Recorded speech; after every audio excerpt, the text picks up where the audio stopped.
I don't own a magnifying glass, but if I did, I'd hold it like so and take a closer look at the landscape. Memo to myself, order props before videos next time to make videos more effective.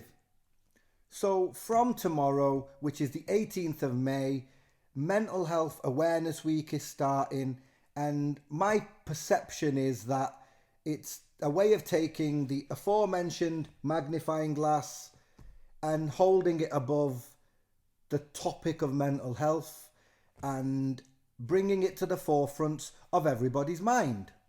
Like I said, it's launching tomorrow, the 18th of May, all the way through to the 24th of May.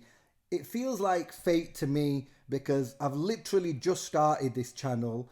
I turned 40 on the 19th of May, and so it almost feels like the universe has given me an opportunity to talk about this and have something to film more content on. So thank you, universe.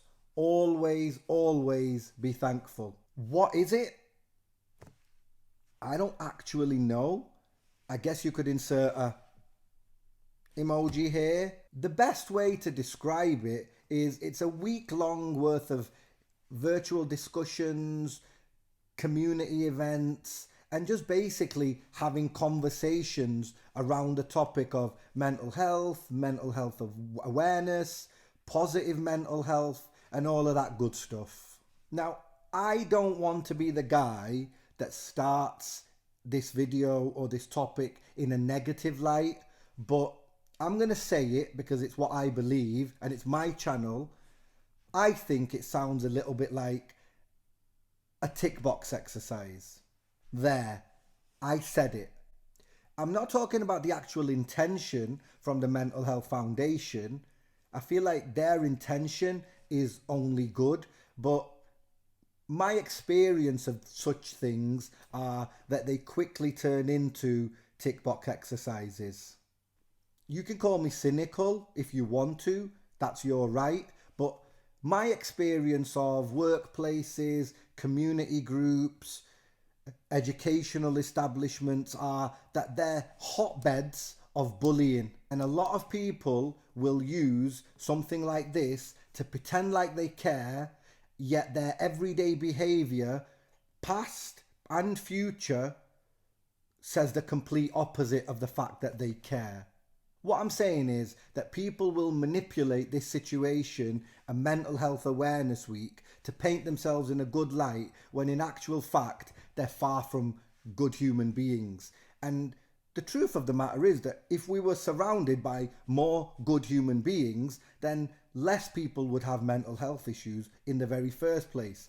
Me personally, I'm not quite ready to start talking in a public forum about my personal examples yet. But it's just typical of society that there will be bandwagon jumpers all over this Mental Health Awareness Week. That's all I'm saying. I remember a good many few years ago seeing a Twitter campaign. I think it was a Canadian thing like Bell Canada Let's Talk.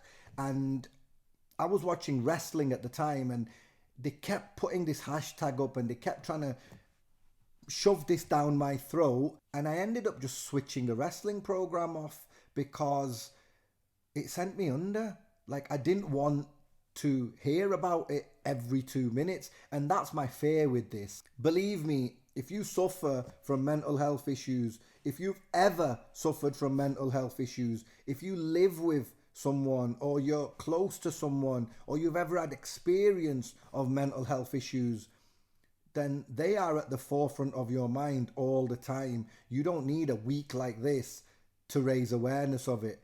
If you're a football fan, you think about football all the time. You don't need football week to bring attention to it. And that's my point with this. If you suffer from mental health issues, it's like walking a tightrope.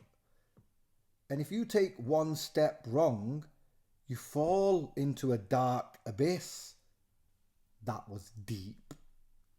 But like I was saying earlier, the whole point of MHAW is to have conversations in schools, colleges, workplaces, community places like churches and mosques and temples and stuff like that, to really bring more awareness to it for people who don't consider it in their everyday lives. I suppose that's what the whole point of it is, right?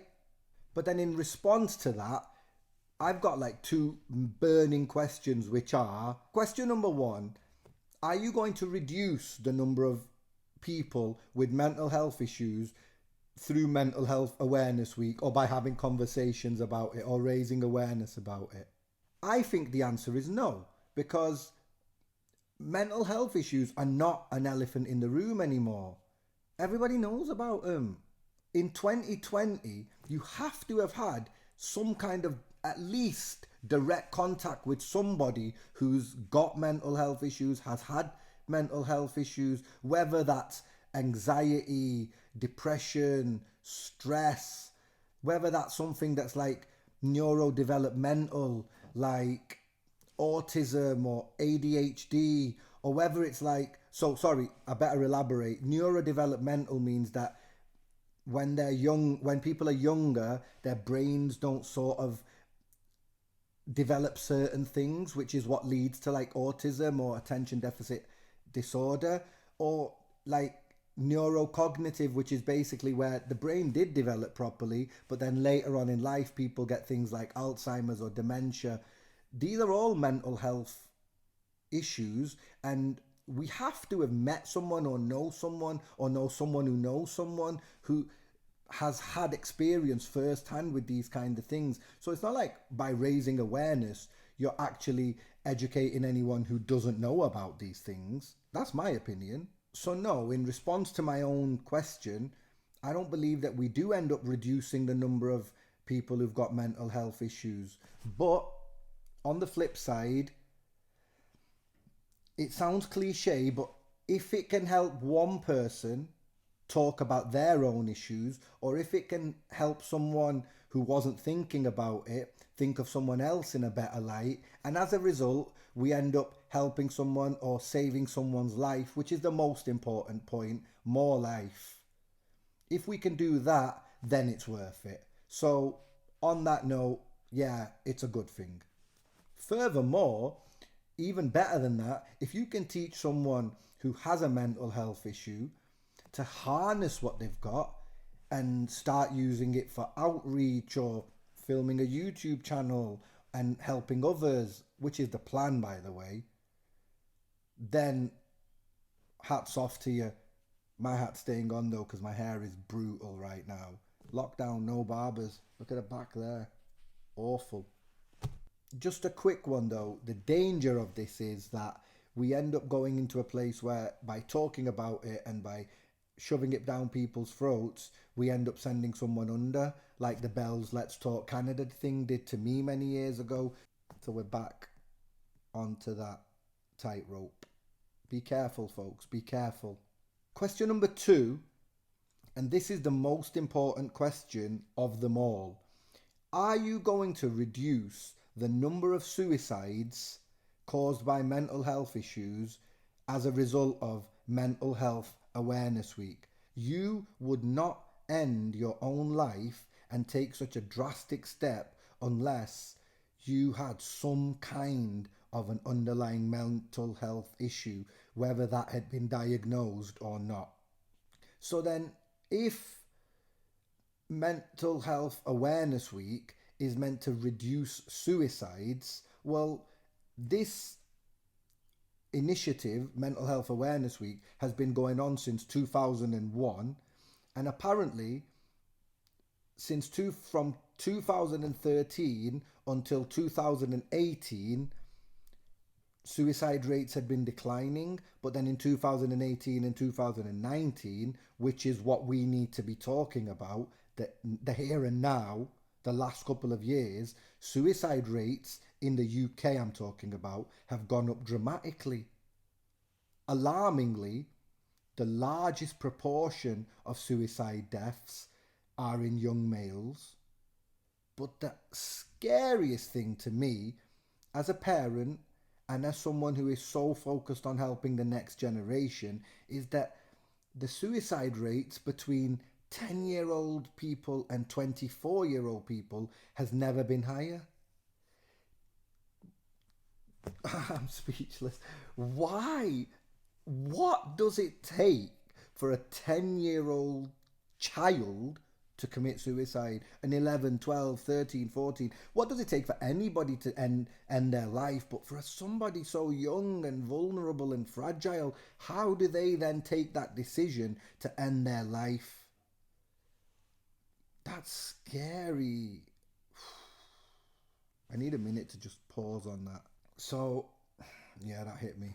So if I go back to my same point I said after question one, yes, it's cliche, but if we can help one person save their life, as a collective, if we can save one life, if we can help one person not take that step and end up talking to someone and as a result saving their life, then it's surely got to be applauded. This initiative is worth it. Overall, folks, I am glad that Mental Health Awareness Week is happening. I've talked about some of the negative aspects. I've talked about some of the positive aspects, and I'll leave it up to you guys. Put it in the comments below. What's your perception of it? How do you feel about it? If you've had experiences with mental health issues, whatever they may be, drop me a DM, put something in the comments, share your experiences. That's what I want to do. I think that's the whole purpose of Mental Health Awareness Week, is for us all to raise conversations about it. Let's have some discussions about it. Open up, folks, open up. And if you've got no one else to talk to, then WANAP, what I'm started here for to help other people is I've got WANAP TV now on Instagram. So give us a follow there. You don't even have to give us a follow. Just drop us a DM and I'd love to listen to you and I'd love to help you. Drop something in the comments. DM us on YouTube. This is not a cheap plug, I swear. Hit a subscribe on YouTube, because if you subscribe, the plan is for me to do 2 videos a week under normal circumstances. But because Mental Health Awareness Week has come around, and because I feel like I'm so up at the moment and I want to do more content and film more content, there is going to be more than 2 videos this week. I might end up doing 3 or 4, especially as the week progresses and I see what's going on around me, especially as I delve deeper into what's available on the website. What I'm going to do is I'm going to put the website for the Mental Health Foundation in the caption, so you can see exactly what you need to click on if you're more interested. If you're more interested in seeing some of the statistics that I've been talking about, I've not gone very numbers in this video, but if you want to actually look at cold hard numbers, on the Mental Health Foundation, there's a website by a website called ONS, who do all the research about mental health illnesses and suicides and such stuff like that. I'll put that link in the caption as well. If you are in a very positive place in your own life, and I'm really happy for you if you are, by the way, and you've got no first-hand experience of this and you want to understand it a bit more, or if you are going through it, or whatever your situation is, if there's something that you would like me to address, then please drop it in the comments below so that it can raise awareness to me, and then I can try and address those topics in these videos, because that's what I'm here for. Let's see what the week ahead brings. Let's see what is actually going to be going on in Mental Health Awareness Week, and let's see what perspective we can all gain as a community. What I want to do is I want WANAP TV to become a community of people that want to help other people, and yeah, let's see where we get to. The main overriding objective of Mental Health Awareness Week and WANAP TV is saving lives and uplifting people so that they don't feel forced or trapped so badly that they end up ending their own life. WANAP equals one up, and a one up equals life. Thank you for watching. Blessings.